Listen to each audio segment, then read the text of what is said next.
सन 2008 जब लोगों ने देखा कि बैंक्स फेल हों तो कितनी बड़ी तबाही और फाइनेंशियल कोलैप्स को अपने साथ लेके आते हैं। कितने लोगों के घर गए, नौकरियां गईं और कितने ही लोगों ने खुदकुशियां करी, और कैसे बैंक्स के फेल होने से एक आम इंसान की ज़िंदगी पे असर पड़ा, और कैसे कुछ सवालातों ने जन्म लिया, और उन सवालातों के जन्म के साथ एक जवाब जो दुनिया को मिला वो था बिटकॉइन, क्रिप्टो करेंसी। आइए इसको समझते हैं डिटेल में।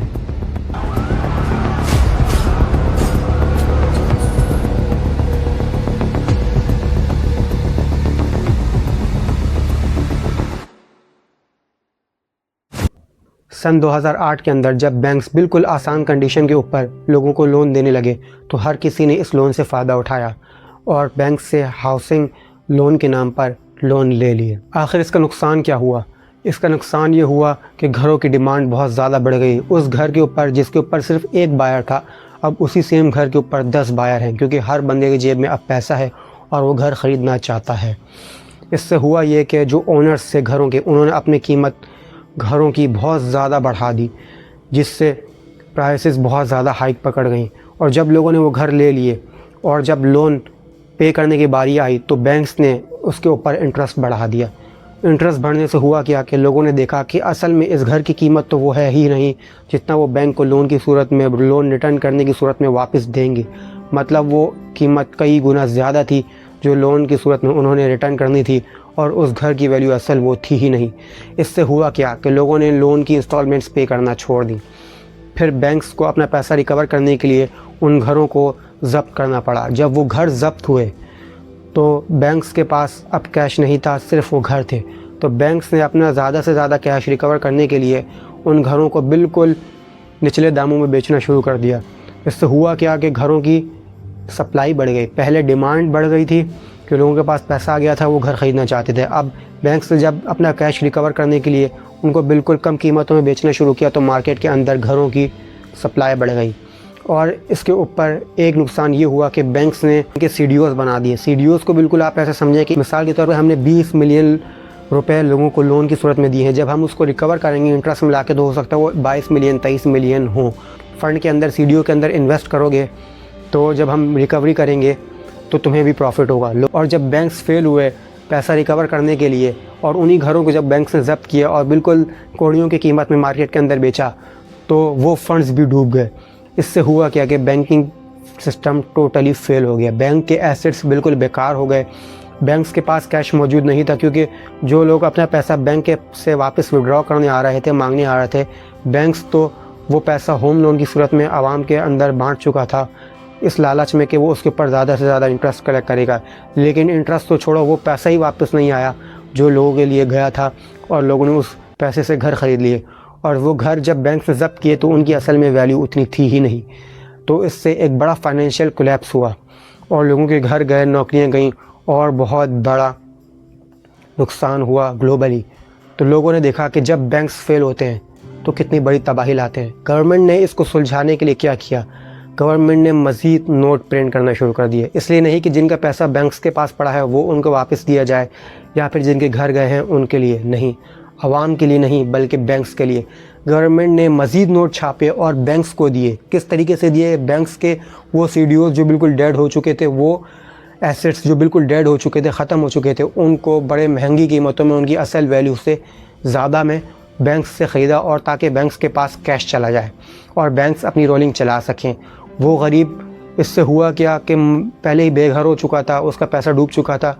अब मज़ीद नोट प्रिंट होने की वजह से इन्फ्लेशन बढ़ गई। वही कीमत जो आज 4 रुपये की मिल रही थी, कल तक वो 12-13 रुपये पे चली गई, क्योंकि मज़ीद नोट प्रिंट हो चुके थे। तो इन्फ्लेशन ने एक हाइक पकड़ी, लोगों के लिए और मुसीबत हुई। तो लोगों ने देखा कि जब आवाम का पैसा डूबता है तो गवर्नमेंट आवाम के साथ नहीं होती, आवाम का पैसा नहीं बचाती, बल्कि वो उन इंस्टीट्यूट्स और बैंक्स को, उन अमीरों को बचाती है जिन्होंने आवाम का पैसा डुबोया है।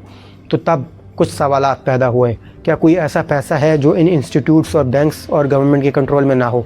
कोई ऐसा पैसा है जिसकी सप्लाई लिमिटेड हो? क्योंकि जब बैंक्स चाहते हैं, गवर्नमेंट चाहती है, अपने आप को बचाने के लिए मज़ीद नोट प्रिंट कर देती है, जिससे इन्फ्लेशन बढ़ती है और वो बोझ भी आवाम के ऊपर आता है। कोई ऐसा पैसा है जिसकी सप्लाई भी लिमिटेड हो, जिसका कंट्रोल भी गवर्नमेंट के हाथ में ना हो? एक ऐसा बंदा जो उस पैसे को होल्ड करे वही उसका असल मालिक हो और उसी के कंट्रोल में सिर्फ वो पैसा हो और कोई उससे वो पैसा ना छीन सके और दुनिया के किसी भी कोने में वो भेज सके। इन्हीं सारे सवालों के का जवाब दिया बिटकॉइन ने। बिटकॉइन एक वाइट पेपर इंटरनेट के ऊपर सन 2009 में लॉन्च होता है, जिसको एनोनिमसली एक बंदा जो कि सामने नहीं आता और उसका नाम बताया जाता है सतोशी नाकामोटो, वाइट पेपर के ऊपर एक आइडिया रिप्रेजेंट करता है। वो बोलता है हम बिटकॉइन लॉन्च करेंगे, एक ऐसी डिजिटल करेंसी जो कि किसी इंस्टीट्यूट या बैंक के कंट्रोल में नहीं होगी, जो कि ओपन लेजर होगी। ओपन लेजर क्या होता है? ओपन लेजर को बिल्कुल ऐसा समझें कि डिजिटल खाता है, डिजिटल स्प्रेडशीट। मिसाल के तौर पे बैंक बी के पास अगर 2 कस्टमर हैं सी और डी, और डी अगर सी को ऑनलाइन ट्रांजैक्शन करता है तो बैंक अपने लेजर में उसको नोट कर लेगा कि कस्टमर डी ने 10,000 रुपये कस्टमर सी को भेजे हैं। वो लेजर किसके कंट्रोल में है? वो बैंक के कंट्रोल में है। बैंक अगर चाहे तो उस लेजर के अंदर टैंपरिंग कर सकता है, उसको ऊपर नीचे कर सकता है। कुछ अथॉरिटीज़, कुछ बैंक्स के पास वो लेजर मौजूद है, वो ओपन नहीं है, आम आवाम उसको नहीं देख सकती। इसी वजह से बैंक्स जब चाहते हैं किसी का पैसा फ्रीज़ कर देते हैं, अकाउंट ब्लॉक कर देते हैं, ये सारी चीज़ें, ट्रांजैक्शन पे लिमिट लगा देते हैं। लेकिन जब बिटकॉइन आया तो उसने यही प्रपोज़ किया कि बिटकॉइन ओपन लेजर टेक्नोलॉजी इस्तेमाल करेगा, यानी blockchain technology. Open ledger technology, blockchain technology होती क्या है कि एक ऐसी डिजिटल बॉक्स, डिजिटल फाइल बनाई जाएगी जिसकी कॉपीज़ कोई सेंट्रलाइज्ड अथॉरिटी यानी बैंक कंट्रोल नहीं करेगा। उसका जो लेजर है वो ओपनली डिस्ट्रीब्यूट किया जाएगा तमाम बिटकॉइन होल्डर्स के अंदर। मिसाल के तौर पे अगर 1 करोड़ लोग बिटकॉइन को होल्ड करते हैं तो वो लेजर की कॉपी वो 1 करोड़ लोग देख सकते हैं, यानी वो लेजर, वो डिजिटल खाता, वो ट्रांजैक्शन 1 करोड़ लोगों के अंदर डिस्ट्रीब्यूट की जाएगी। इससे होगा क्या? जब भी मैं अगली ट्रांजैक्शन करूँगा, मिसाल के तौर पे अगर मेरे वॉलेट में 1 बिटकॉइन है और मैं किसी पर्सन बी को ये ट्रांजैक्शन करता हूँ अपने अकाउंट से कि मैं उसको 2 बिटकॉइन भेज रहा हूँ, तो लेजर पहले मेरे पास कंफर्म करेगा।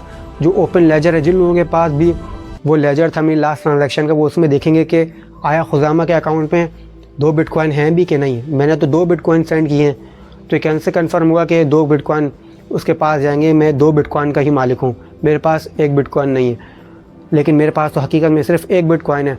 तो वो लेजर जो करोड़ों लोगों के पास डिस्ट्रीब्यूट है वो उससे कंपेयर किया जाएगा। जो मैंने जो रिक्वेस्ट दी है ब्लॉकचेन के ऊपर कि मैं अपने अकाउंट से फ़लाँ बंदे को 2 बिटकॉइन ट्रांसफ़र करना चाह रहा हूँ, तो लेजर वहाँ पे ओपन लेजर के अंदर मेरे लेजर को, मेरी डिजिटल बुक को कंपेयर किया जाएगा बाकी उन्हीं कॉपीज़ के साथ, मेजॉरिटी की जो बिटकॉइन होल्ड कर रहे हैं। तो उसमें मैं पकड़ा जाऊंगा कि भाई नहीं, इस बंदे के पास सिर्फ 1 ही बिटकॉइन है, 2 बिटकॉइन कैसे भेज सकता है? हालांकि मैंने अपना लेजर टेम्पर किया था और बाकी उन्हीं 1 करोड़ लोगों के पास जो लेजर था, जो कि अपनी असली हालत में है, वो उसको माना जाएगा। यहाँ पे अथॉरिटी जो है वो मेजॉरिटी है। दूसरी चीज़ लिमिटेड सप्लाई। जैसे अभी हमने देखा मिसाल के तौर पे गवर्नमेंट ने बैंक्स को बचाने के लिए मज़ीद नोट प्रिंट किए, जिससे और महंगाई हो गई और उसका बोझ भी आवाम पे आया। तो बिटकॉइन को कंट्रोल कर दिया गया कि 21 मिलियन बिटकॉइन ही मार्केट के अंदर आएंगे। इससे एक ज़्यादा ना एक कम बिटकॉइन मार्केट के अंदर लाया जा सकता है। कुछ बिटकॉइंस को लॉक रखा गया कि माइनर्स, मैंने अभी आपको कि माइनर्स जब बिटकॉइन को माइन करेंगे तो उनको रिवॉर्ड के तौर पे दिया जाएगा। मैंने अभी आपको बताया कि लेजर कंफर्म होता है। एक लेजर जो ट्रांजैक्शन में कर रहा हूँ वो जब ब्लॉकचेन पे जाएगा तो उसको माइनर्स वेरीफाई करते हैं। जो वो कॉपियाँ जो माइनर के पास होती हैं, माइनर ने सीपीयूज़ लगाए होते हैं, जीपीयूज़ लगाए होते हैं, पावरफुल मशीनरी होती है उनके पास, और वो उसके अंदर बिजली यूज़ कर रहे होते हैं, अपना उनकी मशीनरी यूज़ हो रही होती है जो उस लेजर को वेरीफाई करता है, क्योंकि कुछ इस लेजर को भी तो कोई वेरीफाई करेगा, वो लेजर माइनर्स के थ्रू वेरीफाई हो रहा होता है और इस सर्विस के बदले उनको रिवॉर्ड में बिटकॉइन दिया जाता है। तो इससे होगा क्या कि बिटकॉइन की सप्लाई लिमिटेड रहेगी, बिल्कुल रियल गोल्ड की तरह। जैसे गोल्ड बे इंतहा आप ज़मीन से नहीं निकाल सकते, उसकी सप्लाई लिमिटेड है। थोड़ा थोड़ा गोल्ड ज़मीन से निकलता है, बिल्कुल करेंसी नोट के अपोजिट है कि करेंसी नोट तो जितने चाहे उतने प्रिंट कर लिए। इससे महंगाई बढ़ती है और लोगों के पास जो नोट्स होते हैं उनकी वैल्यू कम हो जाती है। लेकिन बिटकॉइन ने क्या किया कि अपनी सप्लाई को कंट्रोल किया। सबसे बड़ा मेजर रीज़न कि 21 मिलियन बिटकॉइन है, इससे ज़्यादा बिटकॉइन नहीं आएंगे। डिसेंट्रलाइज कर दिया, मतलब आवाम को ही अथॉरिटी बना दिया। तो बिटकॉइन ने ये सॉल्यूशंस दिए, एक ऐसी करेंसी जो कि हर इंडिविजुअल की उसके अपने कंट्रोल में है, जिसकी सप्लाई लिमिटेड है और जिसको हैक करना आसान नहीं है, यानी आवाम का पैसा, आवाम की ताकत। उम्मीद करता हूँ आपको वीडियो समझ आई होगी। इंशाल्लाह मुलाकात होगी अगली वीडियो में, तब तक के लिए अल्लाह हाफ़िज़।